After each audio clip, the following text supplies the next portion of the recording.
आमचे सहकारी संजयजी पवार साहेब, तसेच या निमित्तानं आमचे विठ्ठलजी पाटील, सिद्धेश्वरजी पाटील, चंद्रकांतजी भुसे, आमचे सहकारी रविनाथजी मोरे, आमचे भुसे साहेब, गौरवजी टाकळे, आपासभाई मुलाने, दीपकजी यादव सरपंच, पांडुरंगजी रणवे, शिवाजीराव भुसे, धनाजीराव भुसे, आमचे चारभाई मुलाने, लक्ष्मणजी इंगळे, बाळासाहेब यादव, सत्यवाजी क्षीरसागर, आमचे उत्कर्ष क्षीरसागर, कुमारजी भुसे, शरद मोरे, दिगंबरजी इंगळे, राजारामजी मोरे, सतीश मोरे, मच्छिंद्रजी टाकळे, या ठिकाणी उपस्थित असलेले सर्व गावातील ज्येष्ठ मंडळी, म्हणजे तरुण सहकारी आणि या ठिकाणी आजच्या या सभेला घरातून ऐकणाऱ्या आमच्या सर्व माता भगिनी आणि उपस्थित असलेले सर्व मतदार बंधू भगिनी आणि पत्रकार मित्र, आज तर म्हणजे आपल्या गावाने कायम माझ्या पाठीमागे राहण्याची भूमिका एक वडीलधारी आणि आमच्या तरुण सहकार्याने चांगली भूमिका आजपर्यंत आपण घेत आलेला आणि नक्कीच आपल्या बरोबरचं गाव म्हणून या आपल्या गावाकडची बऱ्याच लोकांनी आता बऱ्याच प्रतिनिधींनी त्या ठिकाणी थोडस निधीच्या बाबतीत असेल की उदासीनता तर 100% दाखवलीच होती, परंतु आपल्या गावालाच असं नाही, त्या तालुक्याला या मतदारसंघाला सुद्धा त्यांनी उदासीनता दाखवली.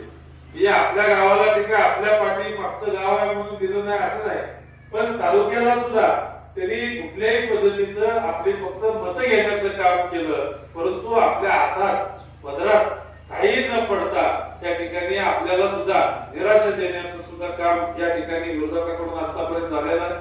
आणि आज आपण काम करत असताना मी आपल्याला या निमित्तानं एकच सांगू इच्छितो की आपल्या गावामध्ये सुद्धा जवळजवळ 4 सभा मंडप म्हणजे 21 लाख रुपये आपण दिलेले आहेत.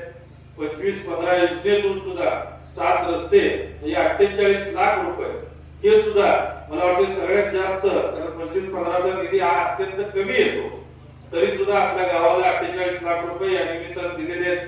घरनिकी ते लक्ष्मी देवडी हा सुद्धा रस्ता 3 कोटीचा आपण दिलेला आहे. आता शेजारी सभा मंडप चालू आहे, हा सुद्धा 15 लाखाचा दिलेला आहे.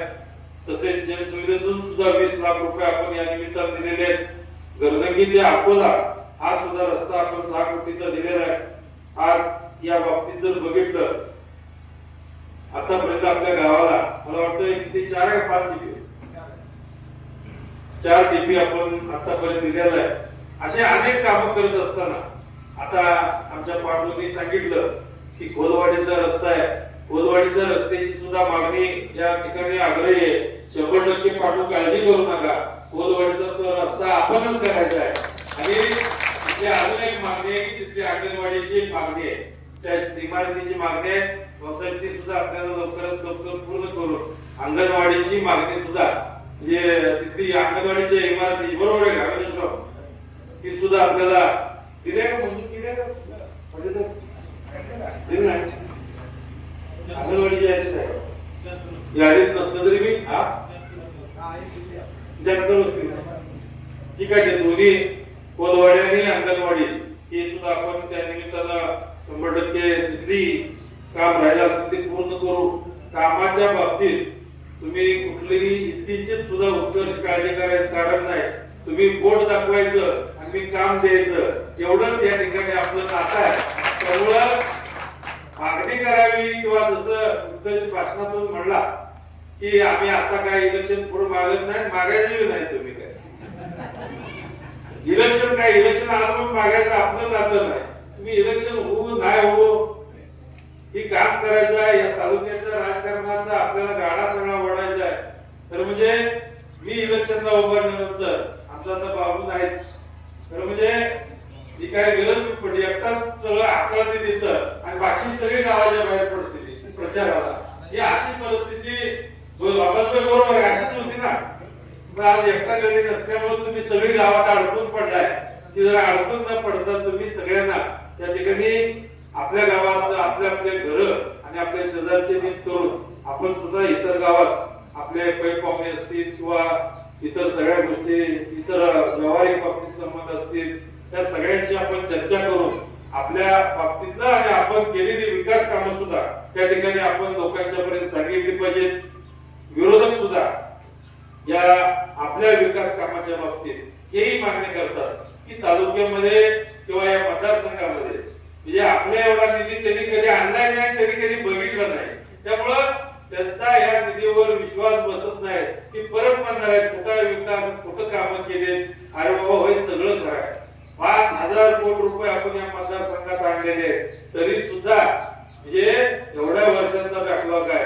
जर तुम्ही थोडं थोडं थोडं थोडं जर आणत असला असता तर तुम्हाला हा विकास काय आहे हे या ठिकाणी दिसलं असतं. तर म्हणजे विकास म्हणजे काय हे त्यांना अजून कळत नाही, कारण कळणार नाही. कारण इलेक्शन झालं तुम्ही फोन स्विच ऑफ करून जर गेला निवडून तुम्हाला कसं कळणार आहे लोकांच्या भावना, लोक काय म्हणतात. आता आपल्या गटातला पलीकडे गटातला उमेदवार हा त्या ठिकाणी आमची चर्चा झाली एक दिवस अगोदर चर्चा झाली. ती म्हणजे आमच्या त्या ठिकाणी नेते मंडळीला मी चर्चा करतो सांगतो की आज तिथं पंचायत समिती गणातला उमेदवार आहे. तो गणातला उमेदवार असून त्या भागातली सर्व नेते मंडळी 2 दिवस त्यांना फोन लावून आता निवडणुकीच्या प्रक्रियेत 2 दिवस फोन लावून सुद्धा त्यांचा फोन उचलला नाही.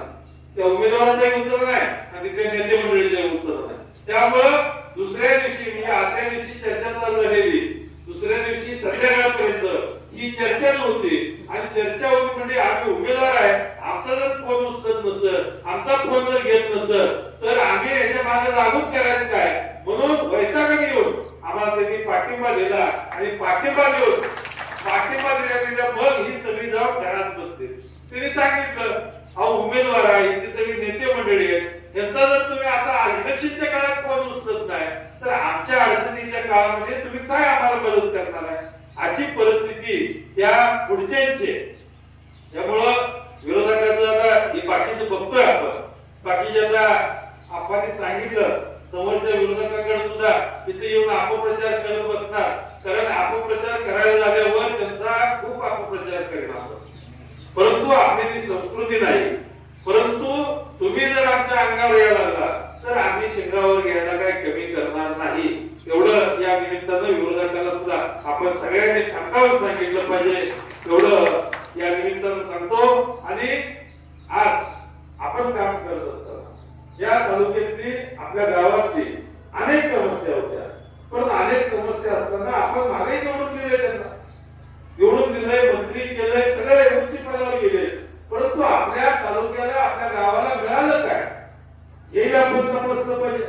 या गावाला आपल्या गावाला त्यांनी दिलं काय. आज आपण बघतोय पाठीमागच्या काळामध्ये तुमचा सुद्धा गावात विश्वास बसत नव्हता पावसाळ्यात की या नदीमध्ये वृद्धी धरणाचं पाणी संपलं होतं. मान नदीमध्ये पाणी आणण्याकरता मी सांगत होतो मी महाबळेश्वरच्या कोयनेचं पाणी त्या ठिकाणी आपल्या मंगळवाड्यात आणू असं मी काय म्हणत होतो. परंतु त्यावेळेला सुद्धा लोकांचा विश्वास तेवढा माझ्यावर बसत नव्हता. परंतु मी तेव्हाचं पाणी आपल्या गोजेगावच्या बंधाऱ्यातून जोपर्यंत खाली सोडलं त्यावेळेला त्या ठिकाणी लोकांना विश्वास बसला आणि लोकांनी त्या ठिकाणी भावना व्यक्त केल्या. खऱ्या अर्थाने उजनीपेक्षा सुद्धा ते कोयनेचं टेंबूचं पाणी स्वच्छ आहे. ऊसाची आणि इथल्या पिकाची सुद्धा चांगली वाढ त्या ठिकाणी या पाण्यानं होते. त्यामुळं वर्षात एखादं जरी पाणी हे जर आपलं या ठिकाणी उसळ झालं, कारण आता आपल्यात ते सवाळ पाणी हर पाणी या पाण्यापेक्षा ते पाणी एक जरी झालं तर पिकं चांगली भरारी घेतील. अशा पद्धतीच्या सुद्धा भावना सर्व शेतकऱ्यांनी व्यक्त केल्या. आणि काय काळजी करू नका, पाण्याचं माझे मी बघतो, तरी काय बघायची काही गरज नाही. कारण आपण मागं ज्यावेळेला आपण आमदार नव्हतो त्यावेळेला या डाबरीवर चटक खाल्लं आपण पावसात, डाबरीवर खाली असं पळत होतो. उन्हाळ्याचा दिवस होता, पाणी मिळत नव्हतं, आपण इथं आंदोलन करायचं, मानधनीत पाणी आलं पाहिजे एवढे आपण चटके काढले. आणि आता या ठिकाणी येतात आणि या ठिकाणी मताचा जोगवा मागतात. हे आपल्याला कुठेतरी थांबवलं पाहिजे. आपल्या जीवन मरणाचा प्रश्न या पाण्याचा प्रश्न आहे. हे पाणी सुद्धा आपल्याला जर एक पाळी उन्हाळ्यात नाही आली तर आपण जे पिकं आपण सांभाळलेली तळाच्या फोडावरती जे सांभाळतो तशा पद्धतीनं सांभाळलेली पिकं जर उन्हाळ्यात पाणी नाही आली तर आपल्या डोळ्यासमोर त्या ठिकाणी वरपळून जातील. अशी परिस्थिती ज्यावेळेला निर्माण होती त्यावेळेला जर आपल्याला पाणी मिळत नसत तर त्या ठिकाणी आपल्याला सुद्धा या आजच्या काळामध्ये आपल्याला विचार करण्याची गोष्ट आहे. म्हणून आपण बघतोय की त्या नदीमधून पाणी सुटल्यानंतर सुद्धा बंधाऱ्याची सुद्धा मोठ्या प्रमाणात गळती आहे. त्यामुळं मी मुख्यमंत्री महोदयांना त्या ठिकाणी सांगितलंय की मान नदी आणि भीमा नदीचे जेवढे बंधारे आहेत त्या सगळ्या बंधाऱ्याची गळती थांबवून त्याची क्षमता सुद्धा आपल्याला जर वाढवता आली ते सुद्धा MWRच्या नियमानं हे आपण त्या निमित्तानं आपल्याला केलं पाहिजे आणि याची क्षमता आपण वाढवून लोकांना जास्तीत जास्त चांगल्या पद्धतीचं पाणी आपल्याला मिळालं पाहिजे ही भावना सुद्धा आपण या निमित्तानं व्यक्त करतोय. या निमित्तानं MSCBच्या माध्यमातून जवळजवळ शेतकऱ्यांना देवाभाऊचं स्वप्न आहे की सर्व शेतकऱ्यांना दिवसा 8 तास ही वीज मिळाली पाहिजे. याकरता आता बरीचशी आपल्या तालुक्यामधून 11 सबस्टेशन नवीन आणि 9 सबस्टेशनची क्षमता ही वाढवण्याचं काम चालू आहे. त्यामुळं आता आपल्याकडचं मला वाटतं मान फेडरवरून बरीचशी तावशी आणि ह्याच्यातून म्हणजे लोड डिवाइड झाल्यामुळं बराचसा लोड हा मोकळा झालेला आहे. 8 तासाची सुद्धा आपण लाईट या निमित्तानं करतोय. शिवाय ज्या ज्या ठिकाणी आता कामं अर्धवट राहिलेले त्या गावांना आता अजून 15-3 आठवड्यानं ते 8 तास लाईट चालू होईल. शिवाय आता परवाच मुख्यमंत्री महोदयांना सुद्धा आम्ही विनंती केल्यानंतर जवळजवळ 300 नवीन टीपी हेही आपल्याला येतील. म्हणजे 100-1 टीपी अजून नवीन DPDCतून आले 300-400 टीपी जर आपल्याला जर झाले तर आपली 102 गाव आहे.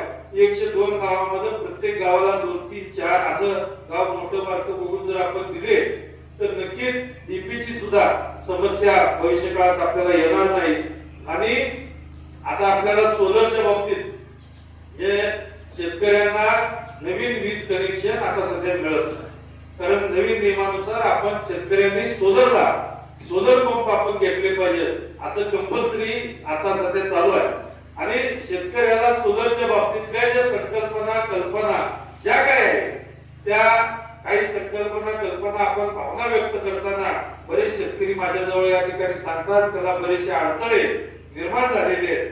त्यामुळं आपल्याला या ठिकाणी प्रत्येक शेतकऱ्याला सोलर पंप व्हावा याकरता मार्च नंतर आपण सोलरच्या याच्यातले अधिकारी आणि या ठिकाणी सोलर कंपन्या जे तयार करतात सोलर जे तयार करतात त्या कंपन्या आणि शेतकरी असा सगळ्यांचा मिळून एक मेळावा घेऊ आणि शेतकऱ्यांना जास्तीत जास्त आपण सोलर पंप देऊन त्या विजेपासून सुद्धा शेतकऱ्यांचं कायमस्वरूपी आपण सुटका करून सोलर पंपावर यांकडे चांगल्या पद्धतीचे सोलर पंप आपण देण्याचं काम आपण या निमित्तानं करू. जेणेकरून सोलर पंप झाल्यानंतर डीपीओचं काय कनेक्शन आकडं पाठ सगळं बंद होतील आणि डीपीओचं सुद्धा लोड कमी होणार आहे.